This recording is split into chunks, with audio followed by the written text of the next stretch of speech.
Yan. Isang mapagpalang araw mga idol at followers at viewers mula Luzon, Visayas at Mindanao.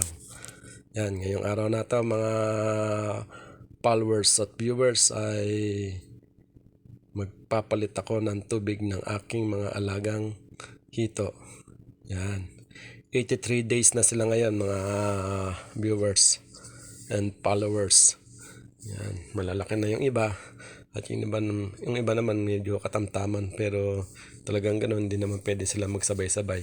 Yung kasing iba na to ay nanggaling dito sa pan number 2 na kinuha ko, inilipat ko dito para mabilis ang kanilang paglaki. Tapos yung mga naiwan doon ay humabol din sa paglaki ng mga hito. Yan o, nalaki na nila. At ngayong araw din ito ay maglalagay ako ng asin pangontra sa pungus. Yan. Ito ngayon sa araw na to, mula nung nilipat ko dito sa pan number 1 na to ay wala namang pungus na kumakapit sa kanila. Pero mainam na yung sigurado. Maglalagay tayo ng 2 kilong asin. Hindi kasi natin alam kung kailan sasalakay ang mga pungus na yan. Yan.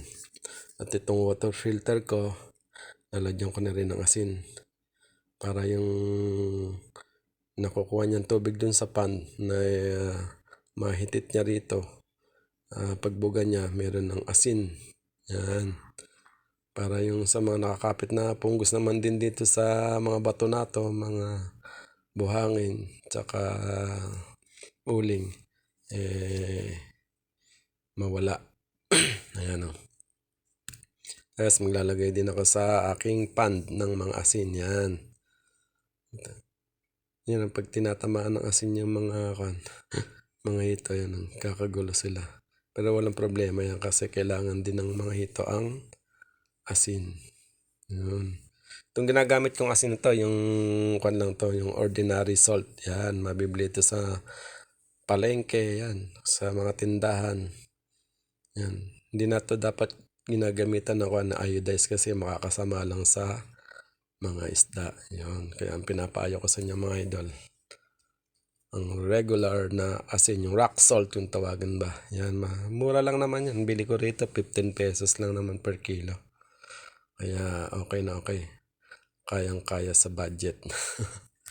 Yan. Ito nga, maya-maya itong water filter, lalagyan ko na rin ng tubig. Paggaganahin ko na yung submersible pump. Ayan.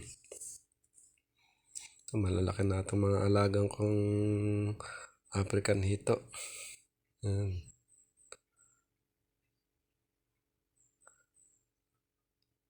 Bubudbud tayo dyan sa mga kumpul-kumpul. At yan, sa mga gilid-gilid. Tapos sa gitna, yan, sasabuyan ko para lagana pang asin.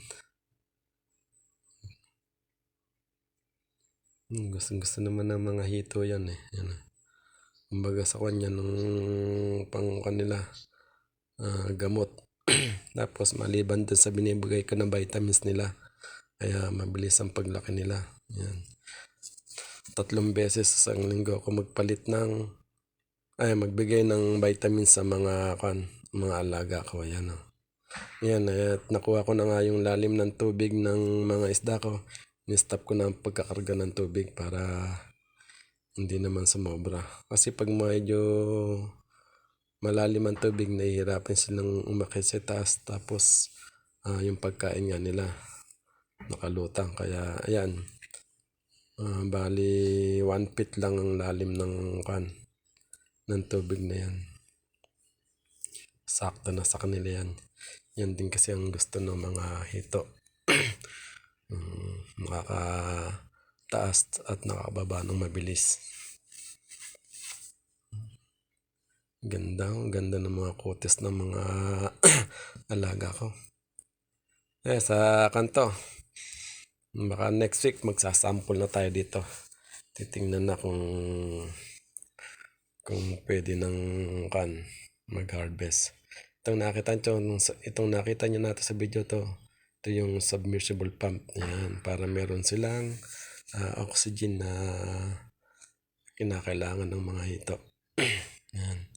Pero ito sa isang linggo siguro gagawin ko ng Venturi para malakas ang buga ng tubig. Ayan. Ayan sila oh. Masaya na naman ang mga alaga ko dahil bagong-bagong tubig ang kanilang nilalangoyan. Ayan.